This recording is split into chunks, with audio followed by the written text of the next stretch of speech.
On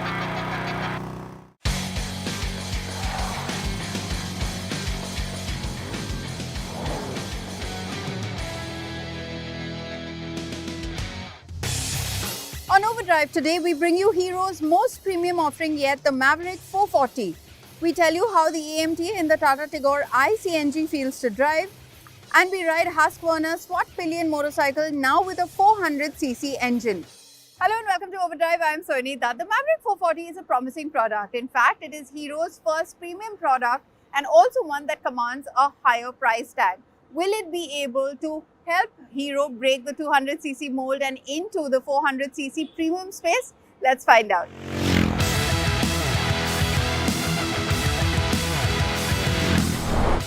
We are at the White Run, and you know what?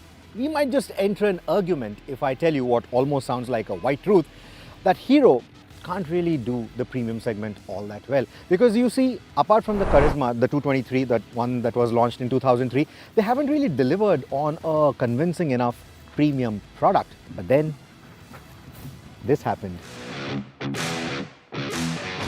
This is the Maverick 440, and if you are a Hero nerd, you would recognize it as their spin on the Harley-Davidson X440.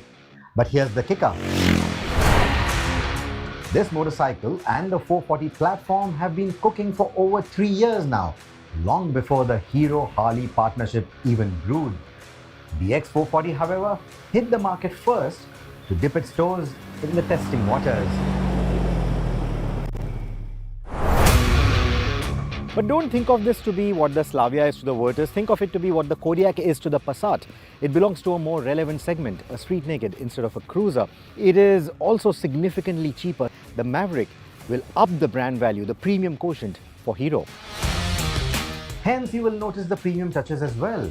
LED lighting all around, a striking headlamp housing, sleek tank shrouds, and a premium machine finish for the wheels, mirrors, and engine cases.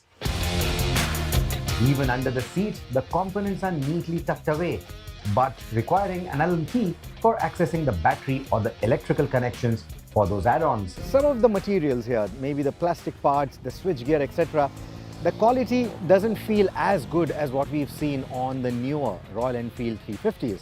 However, that said, it's definitely the most premium quality that we've seen from Hero so far. Between the legs, the tank is not going to feel too big. It doesn't really have that big bike feel, honestly speaking, but it's not too small either. It doesn't feel too compact like a commuter. What I also like is the design of the tank. You can very nicely lock your knees into these recesses, so whether you are braking or while cornering, you get a nice grip on the tank. It adds the sense of security.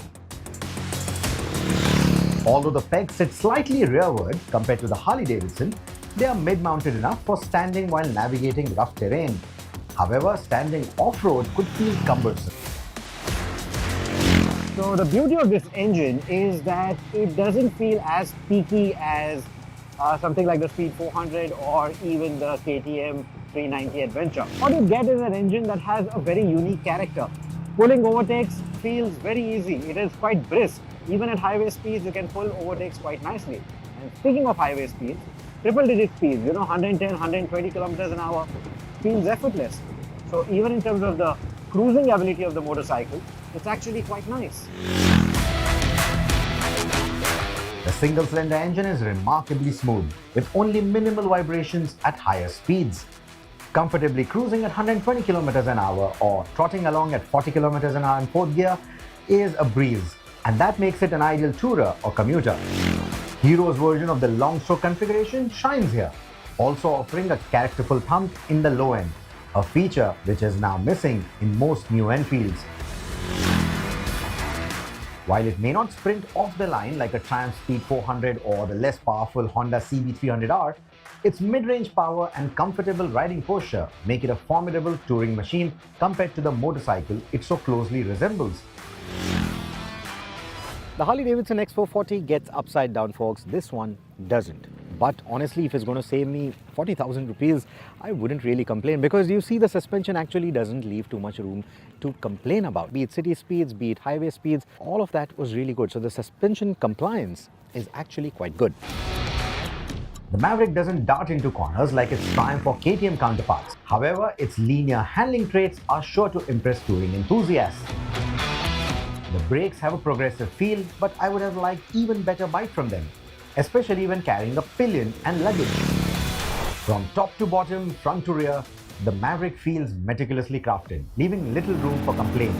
The way Hero has delivered this particular product, I think that pricing is really, really good because mechanically this motorcycle is very sound. But at the same time, that 1.99 lakh rupee ex-showroom pricing, at least at the time of recording this video, is for the base variant. And as you start climbing up the ladder, if you were to reach somewhere here, this kind of motorcycle where you get the alloy wheels, the eSIM connected features, the 3D tank emblem and the tubeless tires, of course.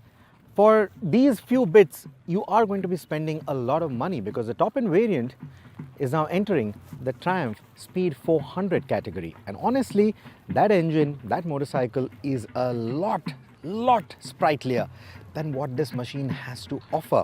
And I think that is going to be the biggest challenge for Maverick. So if you don't like the Triumphs for whatever reason, the Maverick could actually be one that you need to consider over anything else in the market at the moment. Well, like Rohit mentioned, the Maverick 440 is a lot more affordable than the Hero X 440. But would you want to put your money on that motorcycle? Let us know in our comment section on our YouTube channel. We'll take a very quick break here on the show, but coming up on the other side, we'll tell you all about the Tata Tigor iCNG with an automatic transmission.